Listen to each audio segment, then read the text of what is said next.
Welcome to Scardello's April 2024 Cheese Club. We're really excited that you joined the club this month, and we've got a great selection of cheeses from all over the world. And our theme this month is kind of random. It's cheeses that we think are tasting great, some classics in there, some hard to find things, and interesting things as well. And so I feel like this will be a really good introduction to the club. A little variation to our classics, but some fun stuff.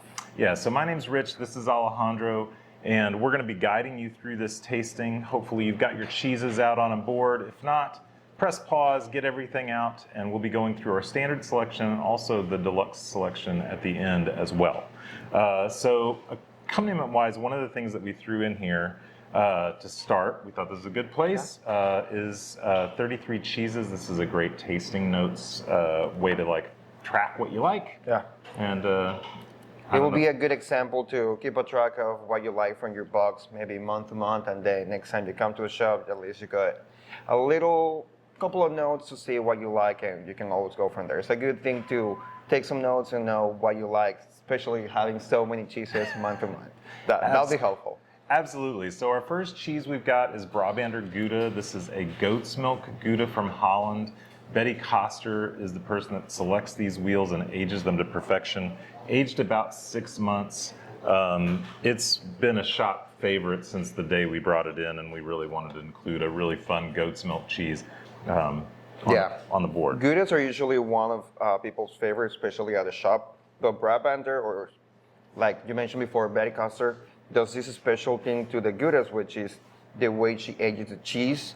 It's a little different than what normally Goudas tend to be aged at the temperatures. So you ended up with a cheese that's very creamy, to the palate, has a lot of flavor, but you don't have that very harsh or too dry of a texture.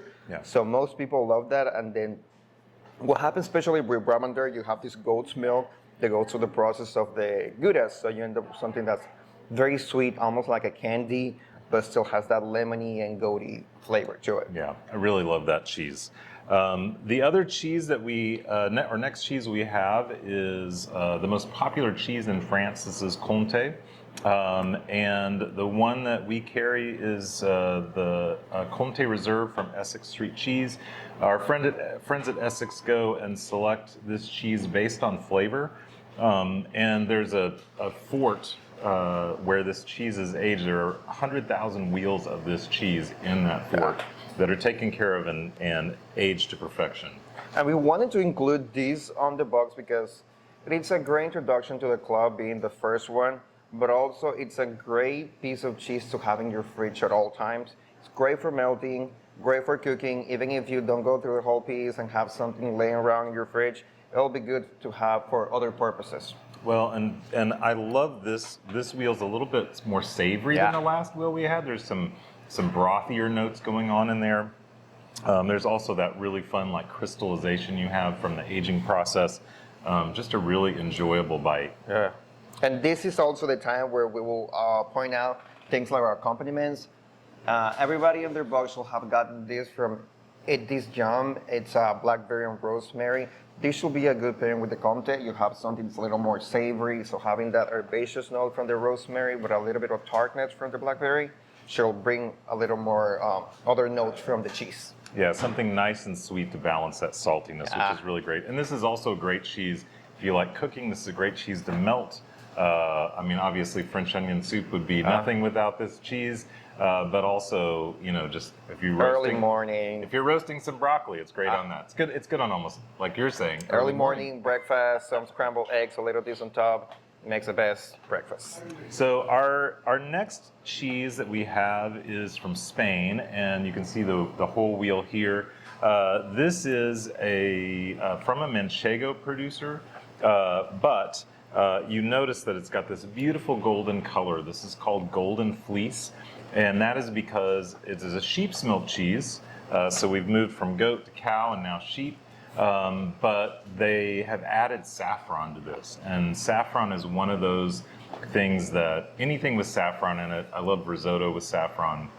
I'm always a big fan, but you just don't see it inside cheese. Right. And this has been a fun cheese that we've brought in a number of times for some Spanish classes and other things. Especially this wheel of cheese is very deceiving because You get the packaging, says it's saffron, but you end up with something like this. Has a white rind, doesn't look like anything, but it has the most colorful golden hue when you open it to the wheel.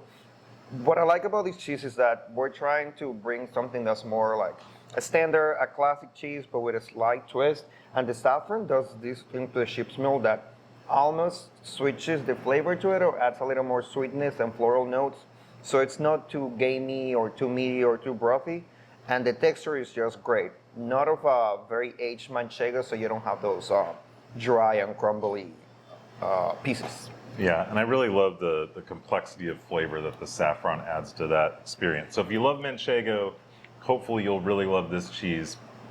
Produced in the same area from the same breed of sheep, milk, and but just with that saffron addition. Yeah. Okay, so our last cheese that's in our standard club is an American original made by Chris Raleigh at the Raleigh Cheese House in Wisconsin, 4th generation cheesemaker, and really switched the whole practice of the cheese house to focus on handmade artisan cheese.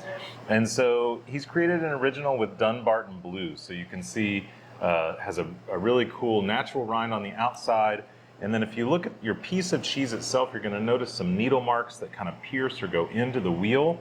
That is because this is a cheddar cheese with the addition of blue mold. So you kind of have this like really cool combination of something that is very approachable and easygoing in a cheddar, but then you have this like peppery blue thing going on as well. Yeah, and it's almost like having two cheeses in one. If anybody look at your big piece you'll have in your box, you'll see those needle marks. So closer you get to those needle marks, that's when you get that peppery, mushroomy notes. But the base itself, like Rich was mentioning, the cheddar, it's very approachable. It's more of a sweeter cheddar with a creaminess to it. So we have to include a cheddar here. I think that's a classic, especially being the first club.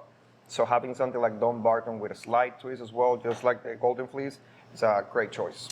Well, and if you're not a huge blue fan, like this really is a great cheese to kind of leap in that direction. And so hopefully you like it. But once again, this is where your sweeter accompaniments really come to play.